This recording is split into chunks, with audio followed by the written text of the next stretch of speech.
On that, it might be a good idea to stand on something soft. When you stand on something hard, it puts whatever way your back wants to sink, it stays that way. But if you stay on something kind of, the word gooey, like a little bit uneven and rocky, then at least your muscles stay active.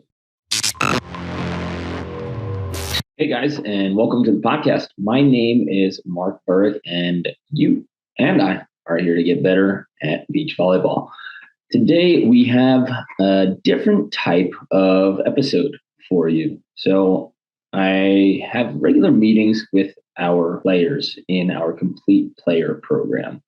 When you're a part of our Complete Player program, you get to meet twice a week with coaches in a group setting, but we also open ourselves up to some private talks. And Stefan here had a very interesting question, and I wanted to jump on and answer it with him because it wasn't quite coming through in our private Facebook group. So we scheduled a call, and this is a recording of that call. He's from Croatia, and he had a question about how many times a week he should be strength training. He had already taken our 60-day max vertical course, and he was trying to do it again, but in season, and had some questions about how he was supposed to time his workouts when he's playing so many times a week, because Stefan plays, as you'll see, he plays 3 times a week. So he had to know how to space out his strength and conditioning workouts, because our 60-day program has a very specific schedule. And we do have some videos in there that tell you how to space it out, but it is also pretty unique to have somebody who is competing in a league 3 separate times per week. So I hope you enjoy the episode. If you want to sign up for either our 21-day Back to Fitness Challenge, our performance nutrition package, which includes a tournament eating checklist, an 8-week challenge, and a lot of keys and information on nutrition for volleyball. Or if you want to join our full 60-day Max Vertical program, or get everything that you could possibly get with our coaches, our meetings, our private Facebook group, and dig in with us and get real active custom coaching just like he does, then you can sign up for the Complete Player program. We're going to link all of those underneath this episode. So I hope you enjoy the show, and I hope you get a lot out of it. This is for anybody who is trying to time their strength training with their practices and competitions. Enjoy. Perfect. How are you, Mark? I'm good. How you doing? I'm on my 1,000 sites at the moment. Oh, no. What's up? Yeah, maybe my kid will join us also. She is in the next room. We will see how it's going to go. And yeah, as you can see, it's I don't know if you remember me from the last year. I guess you had many students from Croatia. What city are you in again? Varaždin. Okay, I'll be quick. You saw my post. Go back to it, so remind me. Yeah, the question is how to balance season after you finish the vertical 60-day max program. Yeah. And I will tell you the specific situation. I was 10 days swimming, stretching, relaxing after I joined to the sand and the trainings. It was super cool. The only problem is that we are not top elite, so we are playing the games, and every game has 4 to 5 sets. Wow. And I go pretty much maximum there. And after 2 days, I'm dropping. Sure. And now after 2 weeks, I'm exhausting in so way that my technique is slowing down, and it's not the way I was fresh. And after these 10 days of relax, I eat well. Mm-hmm. So let's say I have 7 meals when I'm in totally training. Ooh. I'm taking care, drinking BCA and glutamine as well. Yeah, creatine might help a little bit too. Yeah, I'm still exhausted. Yeah, and I'm stretching and I'm using foam roller as well. Yeah, but I'm still not going up, but down because of the place. This is preseason for you, right? Actually, it's a season now. At the moment, we are in tournament season, and it will stay until beginning of September. Okay. Something like that. And I just want to get some 7 days framework with gym and sand. I'm 41 now, but I'm still in shape. So I'm good with my knees and my shoulder Great. It's okay. So I can live with ice. Yeah, you're doing some ice. Don't do it too much. A lot of ice delays a lot of healing. So Yeah, I know. you got to kind of find a balance of like relieving discomfort versus actually healing. So tell me about your play schedule. When do you play your matches? From 5 till 7. That's afternoon. On what days? Tuesday, Thursday, and one at the weekend. Saturday or Sunday. You have 3 matches a week or 3 tournaments a week? No, it's not tournaments. It's only the training play. So 4 sets per play. 4 sets, 4 to 5 sets within 2 hours. Okay. With warming up. Yeah. More like a league. Yeah, something like that. Yeah. Okay. 4 to 5 sets. So that's Tuesday, Thursday, and Saturday? Yeah. Okay. And these are all competitions or practices? Competitions. Okay. That's tough when they're scattered like that. Oh. That's not easy. You know? Okay. Yeah, it's way easier to like schedule when you have one at the end of the week, and then you can really plan it on. But that's not the end of the world. So let's take a look. Monday. But I can drop it. It doesn't matter if I'm on the all days, because I'll rather choose health than be first in the league. Yeah. No, but there's a way. It's just like these days are your jump intensive sets really isn't that much. It's not crazy. No, it's not. But maybe I'm not too prepared, or I'm too exhausted. Because I'm not on my holidays. I still have 8 hours work. It's in the office, so I'm sitting, and it's a little bit hard to get from the sitting position all day. Now you are warmed up in the half hours. So it's... I don't know if you're lucky enough, but are you able to get a desk that allows you to stand? Like I have a desk that I can press and it goes by. Okay. So, on that, it might be a good idea to stand on something soft. When you stand on something hard, it puts whatever way your back wants to sink, it stays that way. But if you stay on something kind of, the word gooey, like a little bit uneven and rocky, then at least your muscles stay active. Yeah. So I'm using those like blue. Sometimes I'm using the ball. Sitting ball, the Pilates ball. Yeah, that's not bad. And then, but that like keeps your hip flexors really tight. So you have to be able to stand at some point, because if your hip flexors are tight, it prevents you from jumping, and that'll last for hours. That will prevent you from jumping. And that's the problem, maybe that they're having. Yeah. So if you're in that position all day, then you tell your body to do that. It doesn't want to. It's. So, and then forcing, and then it's a problem. Yeah. You might think about, if you're at a desk a long time, like maybe 60 minutes, 90 minutes, something where an alarm goes off and you hear it, and then you go, all right, and then just get up and start opening yourself up to something. But set an alarm and make sure that you actually get up. Yeah. Okay. Do you have any season goals? Like, is there a championship that you really want to do well in? Something that you're leading towards? Not really.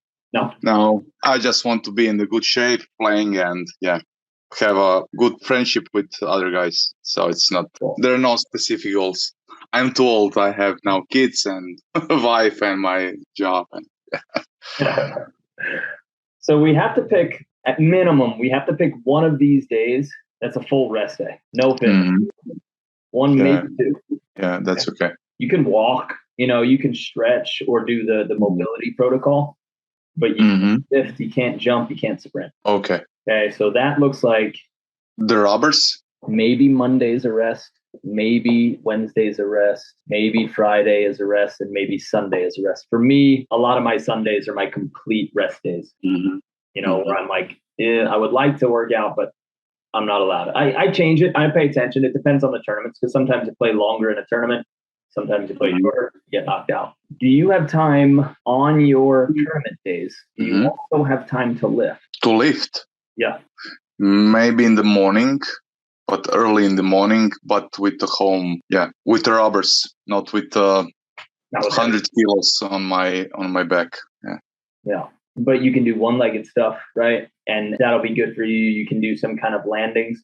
Let's remember, like from the Max Vertical program, there's only 20 to 30 minutes of actual lifting in there. Yeah. So that can be short. The problem is that if you wake up and you try to lift heavy weights, you're not going to lift much, right? So you need that warm-up time.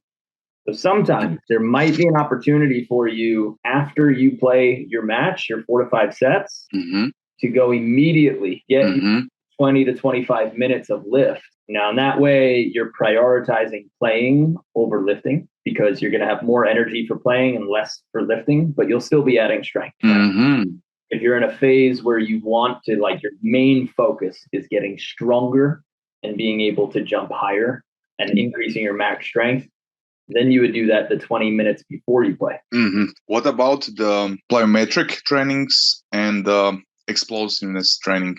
So you're getting that with jumping. If you're doing an hour and a half or 2 hours of jumping 3 times a week, that is sprint, agility, and jump. Yeah. You're right. Yeah, totally right. So I'm missing the lifting, right?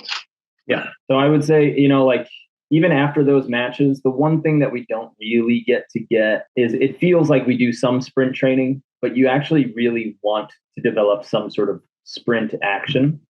So at the end of your match, or maybe just before it, if you could work in some of the agility exercises or some of the sprint exercises on your volleyball days before you start playing or immediately after, if you can work in 10 minutes of sprint or agility training. The explosiveness training, right? We do the cone drills. Yeah. You can make yourself do that for a warm-up. Or when you're done with the practice, you make yourself do that.